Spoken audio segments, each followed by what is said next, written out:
The Sandy and Toddcast is a Mind Garden Media podcast in association with Screw You, Todd Productions.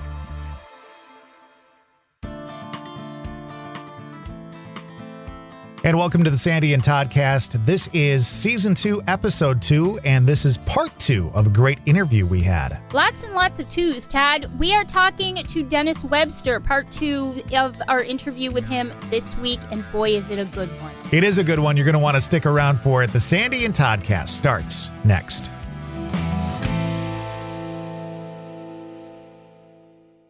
Tarot time. If you're listening to this podcast, the divine messages are definitely for you. Let's combine science and magic, shall we? Root cause analysis, business planning, counseling, and good old-fashioned intuitive tarot readings so we can improve your near-future circumstances by addressing your present scenarios. Please follow me on Facebook, Instagram, Twitter, and TikTok. For more in-depth tarot consultations, please book your readings at positivetarotwisdom.com. Infinite love and blessings for everyone. Broadcasting from two very different yet magical places not found on any map. Get ready to discuss the strange, weird, ghostly, crazy, spooky, and odd things that take place around us each and every day, all while having a little bit of fun. This is the Sandy and Toddcast.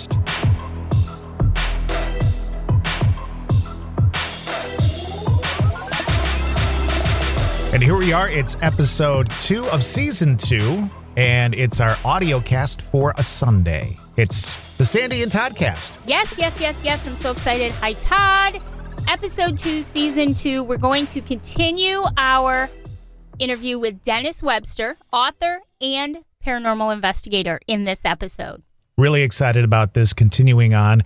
Here's the thing I like about Dennis, and we've mentioned this before, but he's just like a real guy. And he's not like one of those crazy investigators who thinks everything is a ghost. He's very level-headed. He goes into things with a very open mind, but also a very intrigued mind, meaning he wants to get the details. And I think that's the author in him. When he writes and he's investigating a story, he takes that mentality to an actual paranormal investigation too. And I like that. Yeah, I think when you said that he is very centered and he looks at everything objectively. Right. There you go. Yep. And that is a great way to be, not only as an author, as a paranormal investigator, but generally in life. He looks at everything objectively. And that's what makes for such a great interview, such a great guy, and he's a fantastic paranormal investigator. If you're listening to this audio cast, I just want you to know that on our Facebook page and our YouTube channel and also on Twitter, tons of video that you're missing out on too. Like this interview. This interview is actually on our Facebook page in video form. So if you enjoy it, you can actually see us doing the interview with Dennis,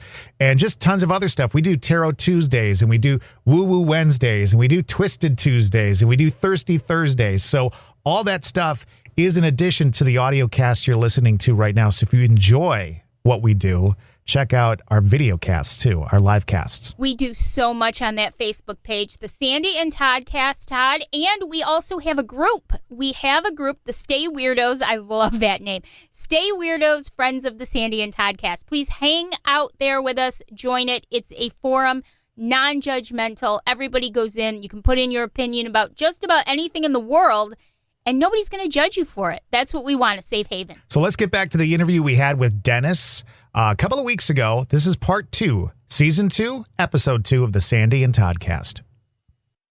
I want to talk about the TV show too, because it's good.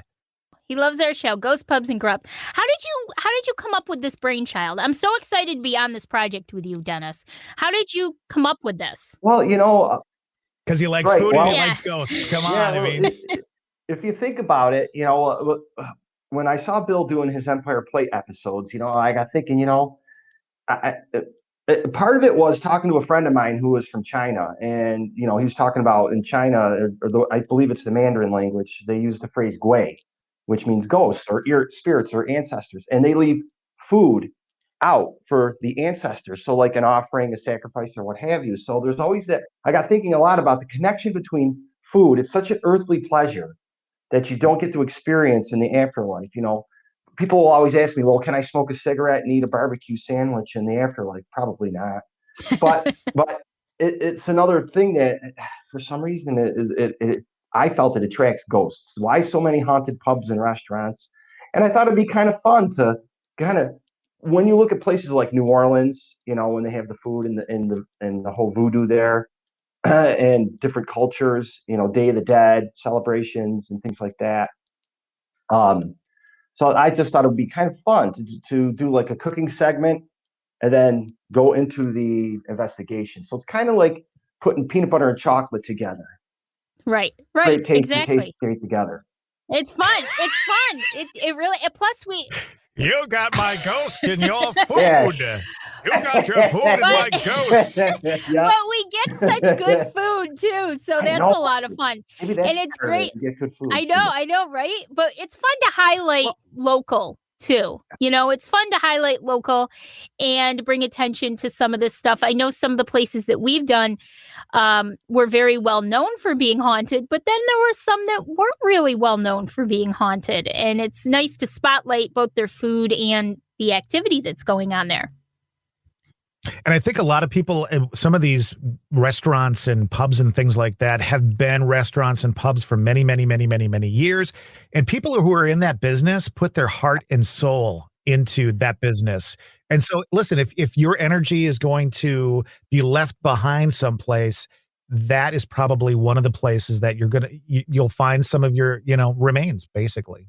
The Angry Garlic, I think that one of the reasons why some of the spirits upstairs in the bar and dining area are there is because they pay homage to them. They have pictures of the way it looked in those days. And it's a happy, fun atmosphere, good food, good drink, good energy. People come and have a good time. And I think that you're right, Dennis. I think it draws them to that kind of atmosphere. And it's just a fun. Dennis, what's something, since doing the show, what's something that you've kind of learned or realized, any kind of lessons? I know for me, I've sort of learned that you don't have to do 8 and 10-hour investigations to get some pretty amazing evidence.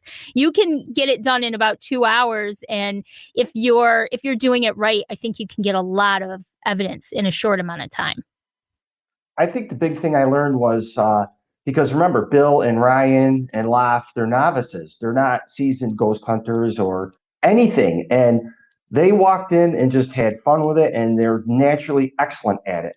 And the point being is there's not a special school for what we do. I think it's having a natural curiosity, having good karma, and Bill and Ryan had a lot of stuff happen, and they had never ghost hunted before. Sure.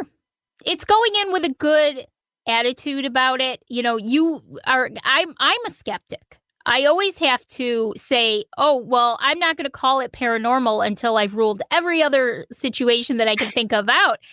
And you can be a skeptic, but go in with the right attitude. Be open to experiencing things. Sorry, I'm laughing because season 1, I still remember the moment that finally Bill realized that ghosts are real. Up to this, you know what I'm going to talk about. We did the Stiefvater in Utica haunted restaurant. Yeah. And Bill, it was like the 3rd episode. Up to that point, it's all funny, laughing, haha, this is cool. And he's sitting in a chair, and Michelle says, "Hey, if you're here, push Bill, Bill." And Bill got pushed in the shoulder. On camera, he swore and jumped up and sprinted out of the room. And he was like going like this, holy shit, oh my God, right? It's like, dude, run. Yeah. I could not. I watched it every time. We actually make fun of Bill to that day, to this day, because it's an experience. It's when you go into it open. But that's true. That's great. That's a great example of. And then there was, I think, Bill with the closet. Bill is our comic relief. We're always saying, push Bill. He's the one who always gets it. But there was the episode at the Braylock where Bill was very nervous about going near the closet because there were noises coming out of the closet. So he's sort of our comic relief in the whole thing. But he's a great sport, and he's had a lot of experiences. For some reason, Bill tends to see shadow people a lot. I think Bill is such a wonderful human being. He's got a great soul and a great spirit. And I think that I can't see his aura, his color, but he obviously is something that the spirits really like. And I think it's that wonderful, gentle spirit of his, Yeah. he's just a nice, genuine, good human And I being. think too, when you're investigating, it's not, it is your energy. But those are like the seance situation, whoever you're investigating with, that whole group, that energy is what makes things happen. So if you've got someone who, is a medium and has that ability, and you've got somebody who in life is a gentle person and kind and loving, I mean, I think all of that plays into the kind of experience you're going to have when you're out there investigating. Without a doubt. Totally agree. Dennis, do you believe that the spirits can tell when there's someone open in their midst that they might have an easier time communicating with? Do you think that they can do that? I ask you because of the EVP we got at the Garlic when Bill asked me where we should start the investigation, and I told him the dining room, and we got the EVP that said she's coming. So I'm curious as to what you think. Do they gravitate towards people that they feel are more open? I definitely think so. Absolutely. That's why I think so many, children tend to see spirits, then as we become skeptical adults, that gift, we either hide it, put it in a drawer, lock it away, or it disappears. But children are innocent and they're open, so they see things. It's true. I think a great example of that would be almost the argument for reincarnation, because children who have reincarnation stories tend to be younger children. And as they get older, the stories tend to fade a little bit and sometimes go away completely. But the younger they are, the more, and closer to, I guess, the veil that they are, the more they seem to remember and be able to connect those two worlds, I guess, subconsciously. So it's a great point. I want to talk about Dennis's house in a bit, but because I want to talk about the investigation, we'll show some of the evidence that you guys kind of caught. I'd love to talk about some of his books, because there's a couple of different categories that he falls into, and I think we should really start talking about that, because if you want to read some good stuff, I mean, he's got a bunch of stuff out there that you can actually read and get into. I actually have a bunch of them, Dennis. I sent him a picture not too long ago. I think it was the Utica, the asylum in Utica, Old Main book, and you had signed it for me years ago before we even knew each other. I used to drag Dave to all your lectures. I say drag, but he used to love going. But I used to bring Dave to all your lectures, and you signed it for me years ago. What a great book it is. Tell us a little bit about your books and why you decided you wanted to do, true crime and paranormal books. I think to be a published author or put so much time and effort into something like a book, it has to be something that you're really interested in, that you really love, and I love the paranormal. I love true crime. I have like an obsession with like watching serial killer type stuff, like the documentaries. That's why, like right now, the book I'm working on now is one about a serial killer. So that'll be my Great first. to know. But I don't know. It's something about that allures me about picking up that rock and looking at those little creepy crawly things underneath. And that's what the dark side of the human experience is, paranormal crime, that kind of thing, I'm just drawn to it. I was telling Todd, you actually investigate most of the places in your books. Yes, like every book I've written, everyone I've walked through and investigated. Yeah, I just think that it's hard when you talk to people, because I will put people's experiences in there. Like I go into a place, like let's say an Old Forge hardware store, and they tell me their stories and their experiences, and you talk to the staff. But then when you investigate it, that just adds a couple extra layers that you go in, and maybe you're validating some of the stories, or maybe you're adding on to it. But it's just a different way to do it. It makes for a great book, because that way I think it takes the legends and the lore that's associated with a location, but then you have your own personal experiences to add, and it just makes it even more personal to read about. And that's one of the reasons I love your books, because you don't see that all the time. Not many authors actually go in there and investigate all of those locations. Well, that's why it takes me 2 years to do a book.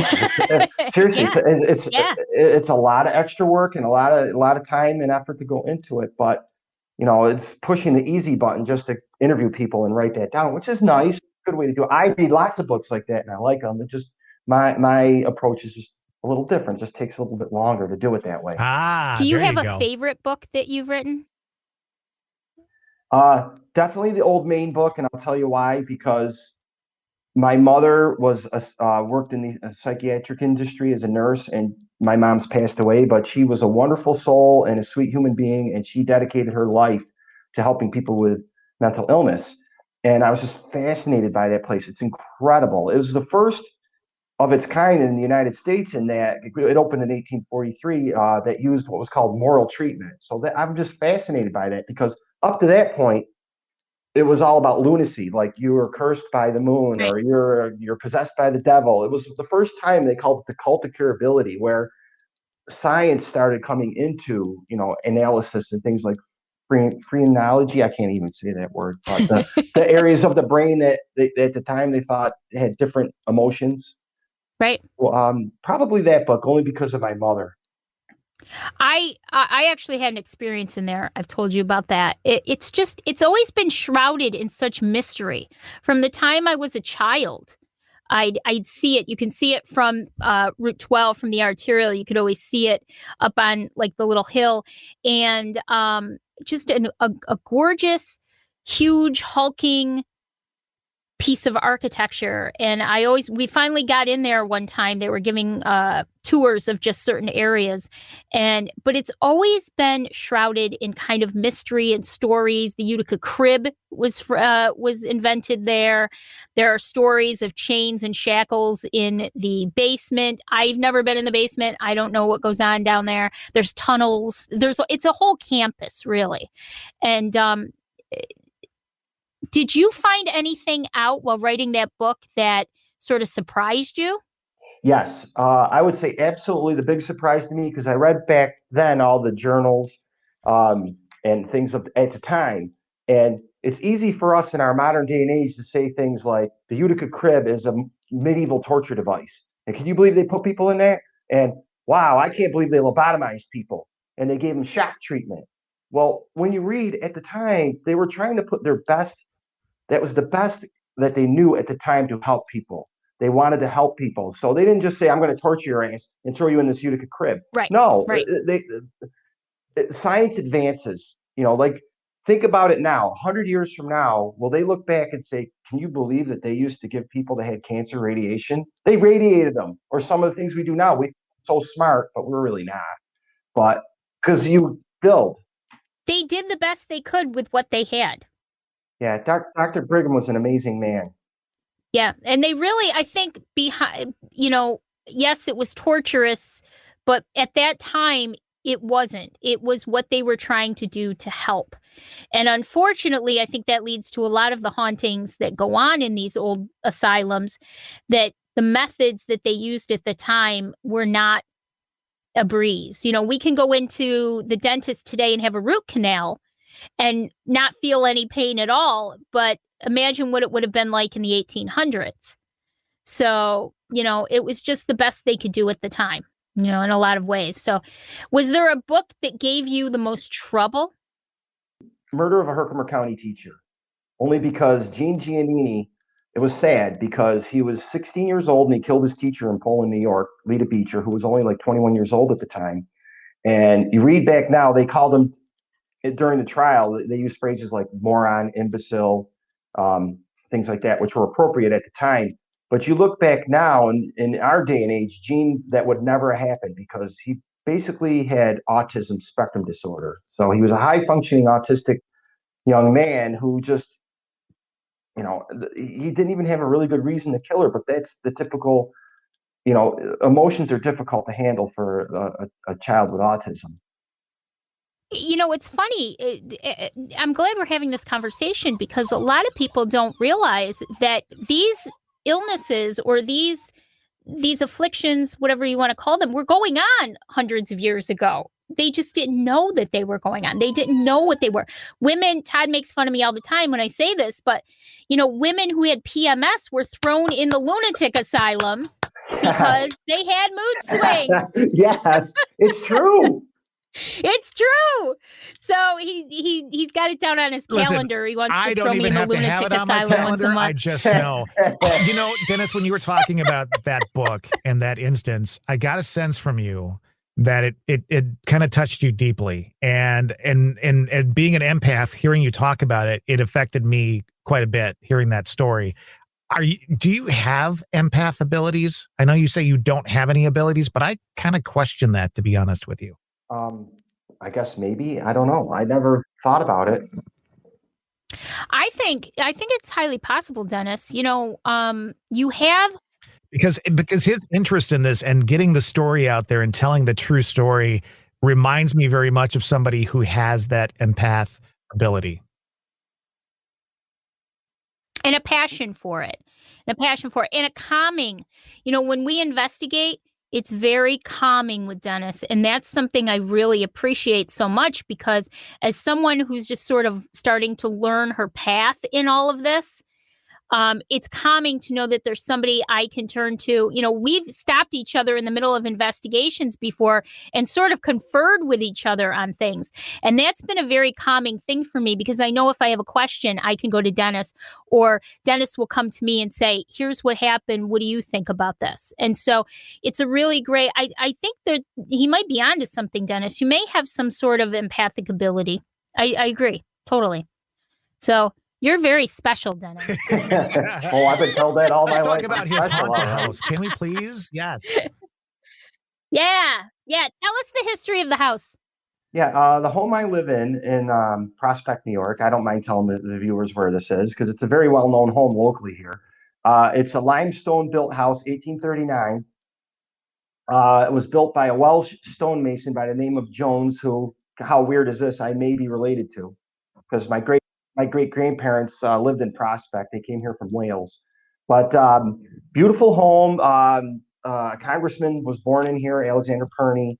And the person I bought it from had told me that her son and daughter saw entities in here all the time, like a good feeling, like the way this lady explained it to me. She says, gee, we were never scared. It was always like a warming comfort haunting, because her kids were never scared. And I live here all by myself. So I've had, before Sandy and I and Dave investigated, I had several instances here of seeing the woman in the room, hearing voices, footsteps all the time.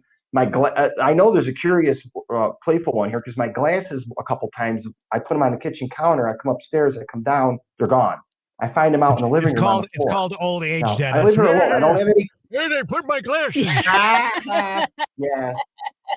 Yeah. At least That's the first thing you think of. I know, right? No, but it is. It's the first thing you think of. And didn't you say you had nails showing up in the house? Yeah, that was weird. It came and went for no reason. Sandy could tell you, I'm not that I'm OCD, but I'm a very clean type person. I vacuum all the time. This house is neat and clean.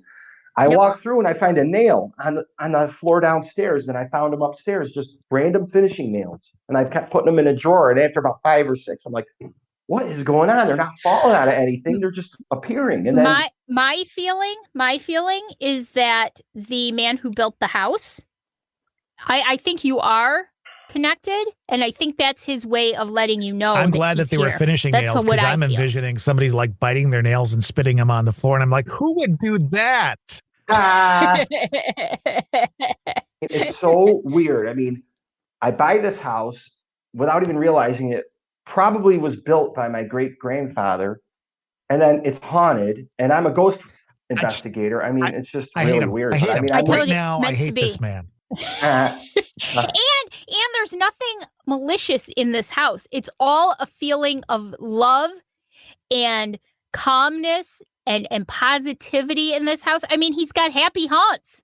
Dennis has happy haunts. No, don't think this is really weird, Todd, but I did say this to Sandy. What do you want? I'm an odd guy and I'm an investigator. But I said to her, I really want to live in this house and have my ghost spirit stay here.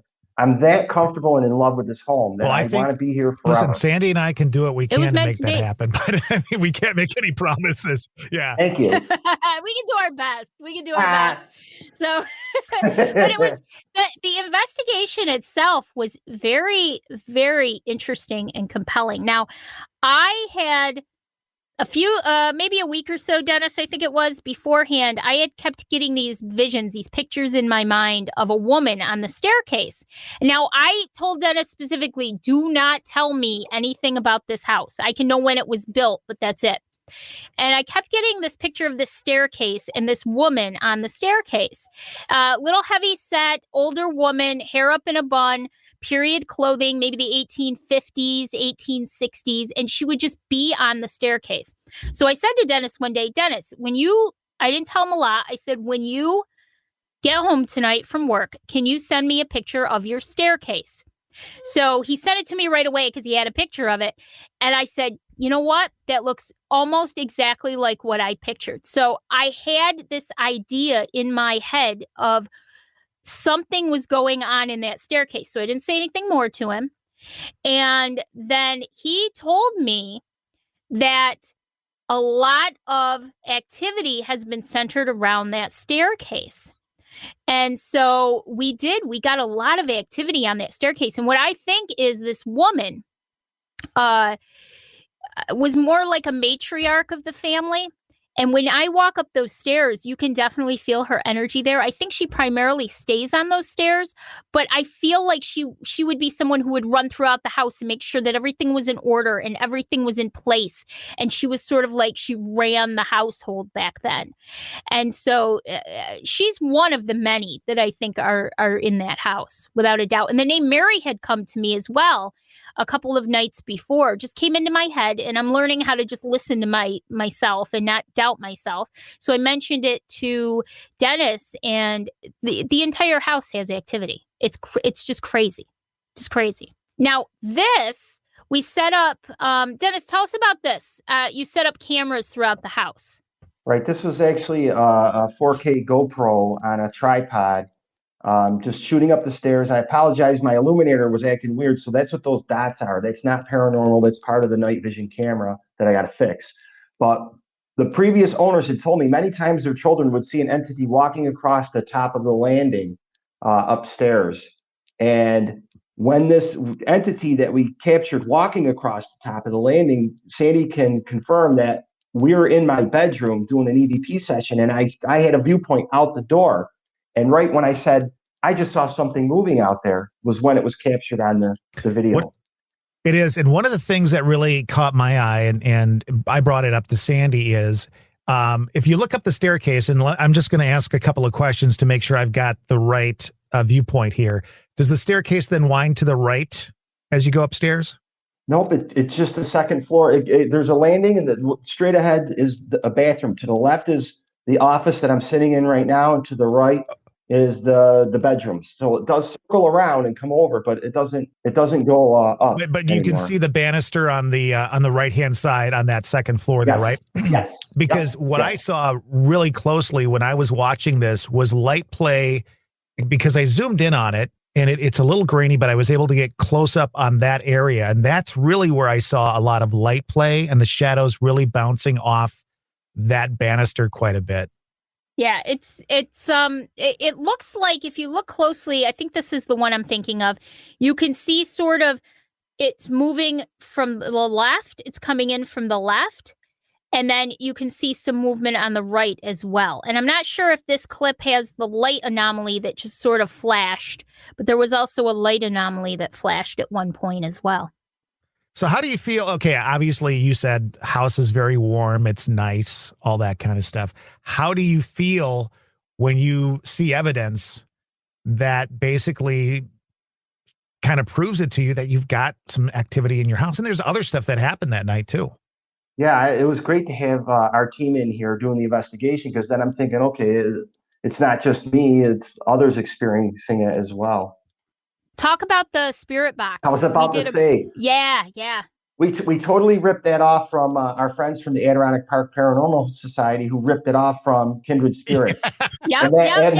Hey, flattery. We borrow from Absolutely. each other, like That's earlier. right. For the first time, I put these headphones on and plugged into the spirit box, because it can get rather grating and annoying. So I could not hear Dave and Sandy in my living room downstairs talking. I would just, when I would hear what sounded like not the usual type of phrasing, if it stood out, I would just say it out loud. And after they said that it corresponded with questions that they were asking. It was crazy. And I think it's now become one of my favorite tools for investigating, because I've always been sort of so on the spirit box. There are times you can go in, and I think, Dennis, you might agree with me, it all comes down a lot to chemistry as well. But there are times you can go into an investigation and use the spirit box and literally get nothing. And there are other times when you're right on. And this was one of those times. And for Dennis, being able to isolate the sounds that he was hearing away from all of his other senses, he was literally just using his hearing sense, made such a difference. And Dave and I could ask questions and he would say answers that, Todd, did I send you this? I may have to put this in the audio version did I send that to you? We actually do have that audio. So if you want, we can actually play that right now. Does that work? Let's do it. It's amazing. Are you happy just sitting around with us on this Saturday night? Come.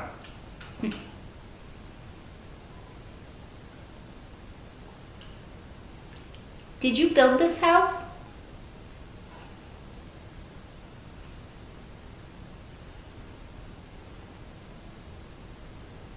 You've done a great job at keeping up the house. It's beautiful.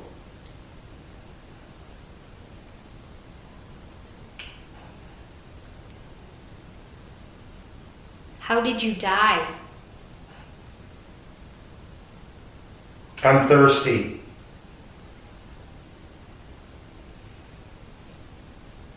Were you sick?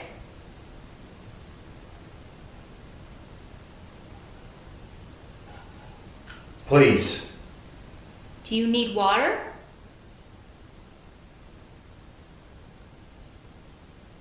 Mary. Are you with us, Mary? You're welcome. Thank you for sharing with us. Did you die of typhoid? Yes. How old were you when you died? 16. It was summer.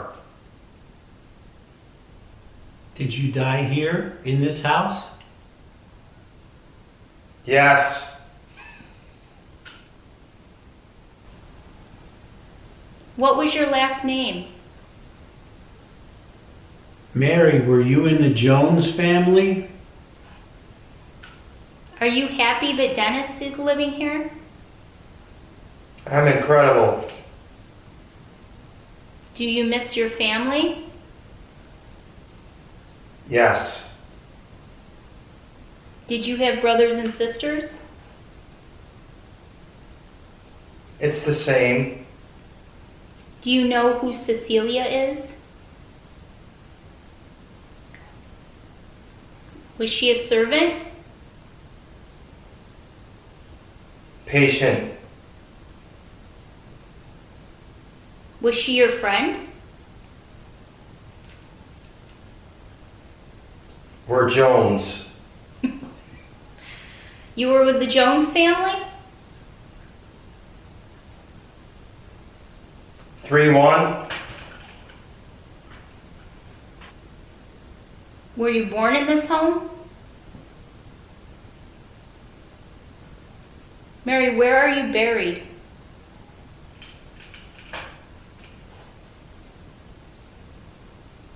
Happy birthday. Do you have a message for us? Silence. We are not in the corner. Where are you? In the whole house. Who's on the stairs?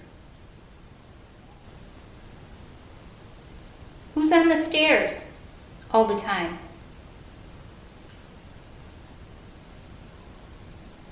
Tell us their name. Mary, who's the lady that stays on the stairs a lot? Wait. Wait for what? You. How incredible was that, Todd? We're going to stop the interview for just a second.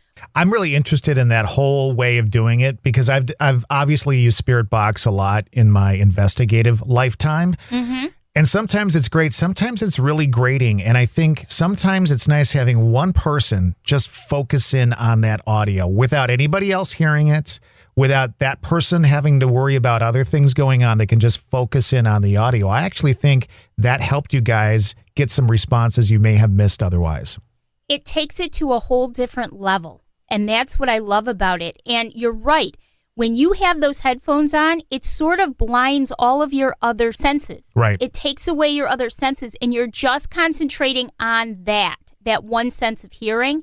And boy, does it make a difference.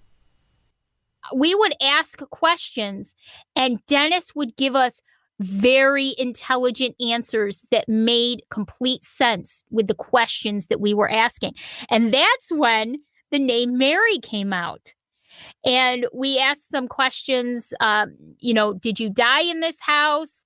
And she answered, I asked, did you die of typhoid? And she said yes, which typhoid at that time was raging in New York State. It came over from Europe into New York City. But of course, people didn't stay in New York City. They came up north into New York State. I know Syracuse was a hotbed.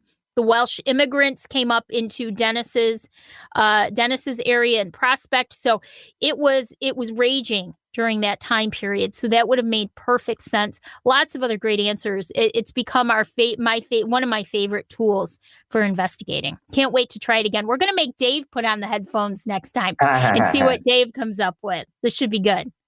So overall, a very, very unique, beautiful, extremely haunted house.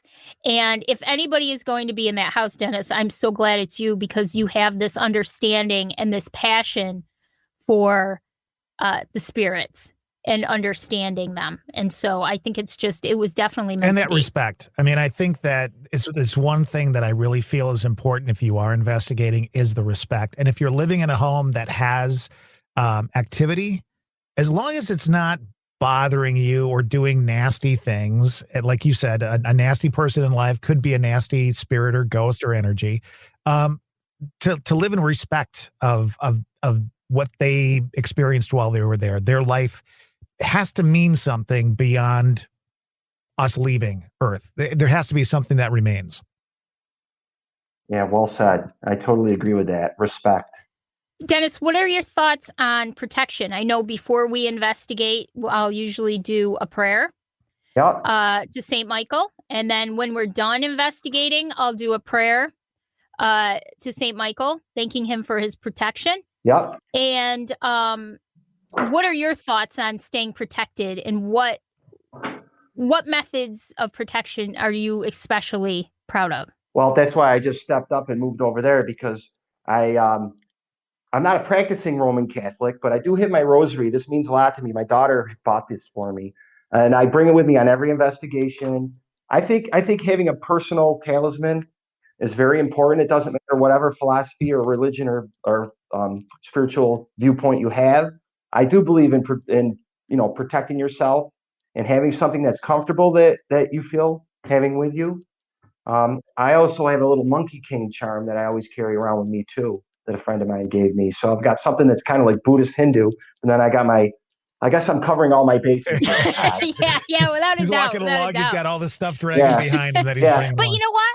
I think it all comes down to intention. Your intention is protection and peace, and keeping yourself in that bubble of protection. I have a black tourmaline necklace that I wear with me. So not only do I do the prayer, but I also carry a crystal that absorbs negative energy as well. And I keep that on my person. So I think the important thing is setting an intention. When I was told one time, I have selenite. I have a selenite square in my studio. And I was told by a Reiki master / psychic medium last fall, she said, build the square in your studio. If something were to follow you home and you stand inside that square, you would not be able to stand in that square. It would repel the negativity that was attached to you. So when I come home from an investigation, usually I'm completely drained and I can't even think. I can't process until the next day. I can't even, but I will stand in that square and my intention will be drain the negativity, any negativity from me. And I think it all comes down to intention. So Dennis, you carry your personal favorite objects and talismans to keep you protected. You know, I don't think there's a set item. If you want a bingo chip and you think that bingo chip will protect you, by all means, bring that bingo chip with you into an investigation. Because I think Before. it all comes down I think to it's your important intention. that we bring the spiritual part into it, Todd. With our group, we do a protection or a prayer to begin with, of respect and protection, and then a prayer at the end when we investigate. And we just like that full circle, you know? And Dennis, it's funny when we were talking about seances and you said how everybody's connected when they hold hands. I feel the same way when we do our prayers, because we all stand in a circle and we all hold hands. And it doesn't matter whose hand you're holding, we're all connected. And I think that makes a huge difference. I think it's the power of one that comes together with positivity. And I think that helps. Positivity always repels the negative, you know? The phone's ringing. I got one more question for him too. Let me just answer this. Hello? Uh-huh. Okay, I'll tell her. All right, thanks. Also for protection, I'm supposed to remind you not to walk in a dark mist ever again. He's never going to let me forget that. He's never going to let me forget it. I do have a question regarding possessions. And, we're talking about protection and all that kind of stuff. Why is it that a Catholic ceremony is the thing everybody turns to do an exorcism? Like, why if the Catholic religion isn't the right way or the only way or whatever, why is it that's always the go-to to take care of possessions? I'm just interested in that. I don't think there's an answer necessarily, but I just wanted to get your take on it. I think maybe because it's chronicled and it's known and it's familiar. It's dramatic, it's authoritative. That would be my total guess, that, because it's an acknowledgement by a known body, a known religious body, that there's a possession, and they have an actual formal procedure to eliminate that. So I think that's the draw. But certainly there's many different applications you can use to try to cleanse or get rid of a spirit. I know we talk, Sandy, about, we've been asked as ghost investigators to go in and clean people's homes. I would never promise anybody that we could do that. You can't promise people, you're full of malarkey if you tell people I can come into your home and wave some sage in the air and say, hey, ghosts, go away, and then they go. It may work. I don't know. But well, I don't think that one method of doing my thought is, my personal belief is that energy we all know that energy is neither created nor destroyed. So what you're doing by pushing that energy out, it's going to come back. I very, very, very rarely hear of anybody talking about energy that has been cleared from a home and they never have another problem ever again in their lives. It's very rare. It's possible, but it's very rare. It's a work in progress. It's like washing your clothes once doesn't keep them clean. You've got to go through the process of intention and cleansing and all that continuously. Right. And it shouldn't be the be all end all. It should be a tool that's used. It's how you take the necessary steps to work to move that situation out of there. Okay, you can't just wave a magic wand and say, okay, this space is cleansed. Now, I cleanse my studio of negative energy. I try to every week. I sage, I smudge. Because of me. But she's trying to cleanse it because she thinks I'm the negative energy. He's my negative energy. But I do it every week because energy builds. Energy never completely goes away. So I don't want people to think that that's, if Dennis and Dave and I come to your house and we smudge and we clear and we clean, It's not going to solve all of your problems. Todd and I had a little bit of a case where we had a girl who was having activity in her house, and she was open, and she wasn't doing any of the things that she needed to do to stop the problem or help the problem. So just Todd and some other people going in there wasn't going to solve her problem if she's not going to take those steps herself and take a proactive approach to it. So I don't know. And as far as exorcisms go, Dennis, I was born and raised Roman Catholic as well. Up until a handful of years ago, the Catholic Church wouldn't even acknowledge that they had exorcists. They wouldn't even talk about exorcisms. But over the past, 15 years, they've started to sort of, it's more public knowledge now. I believe each diocese has an exorcist within it now, which is something was never even heard of. Yeah, I actually, when I was writing Haunted Adirondacks, I met an exorcist when I was down. You? Yeah, when I was down, and I did a mansion house down in near Lake George. There was a gentleman there who was a historian, and Dosit, is that the right name? He was the guy at the museum. And when I gave him my business card, our ghost card, he started talking about, I'm a practicing exorcist. So I was fascinated. I spent like hours just talking to this guy because I had never met one.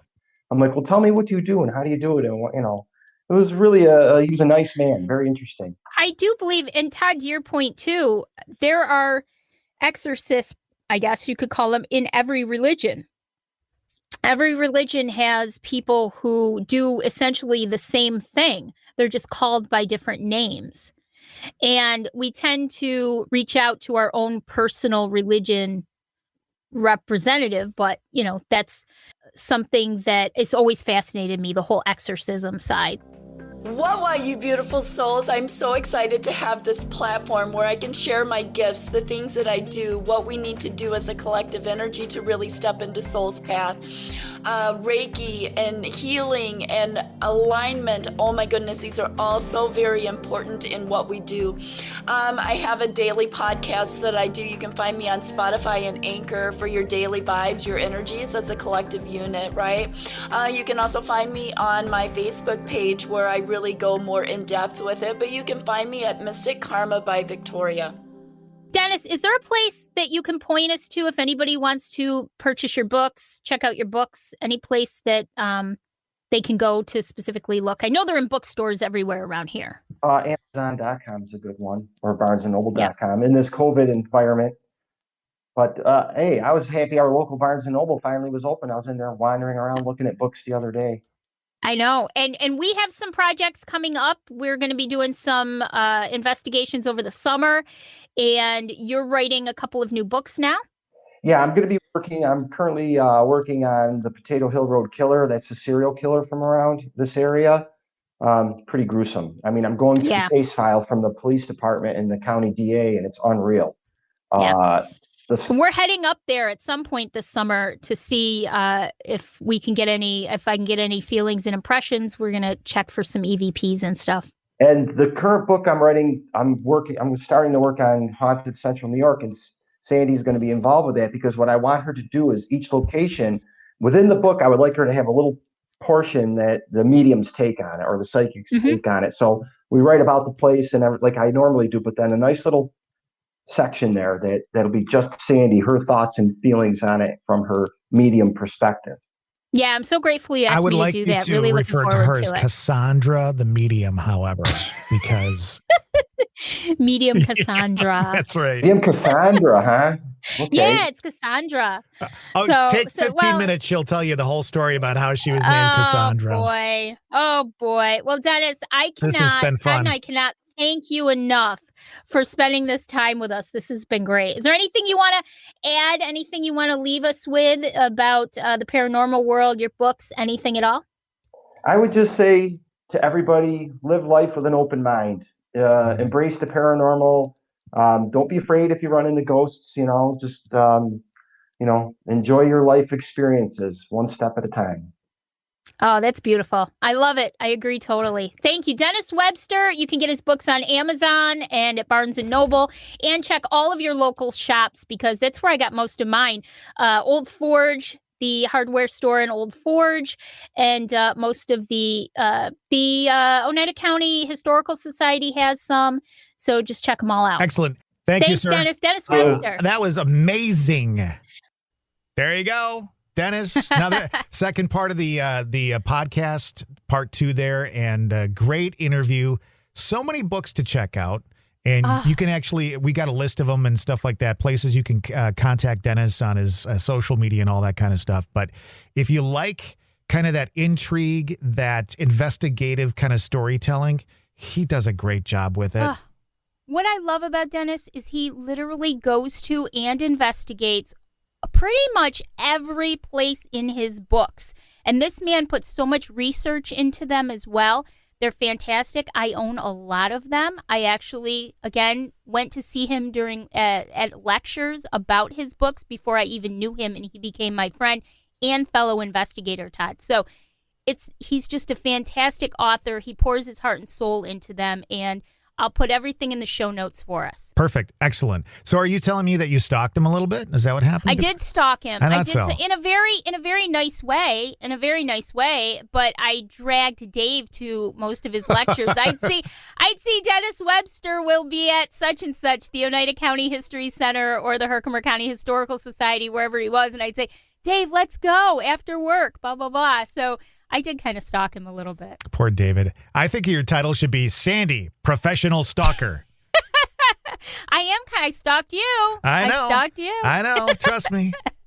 If somebody named Sandy reaches out to you on Facebook and says, oh, I just saw you, blah, blah, just run the other way.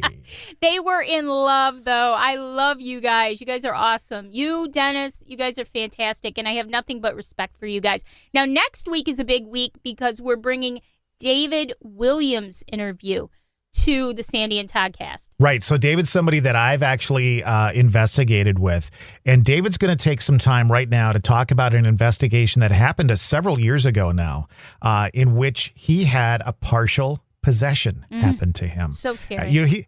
Everyday guy, just a normal paranormal investigator who happens to have like really great knowledge of audio and stuff like that because of his background. And here he was at an investigation, and things that normally would go well in an investigation in this case did not go well for him.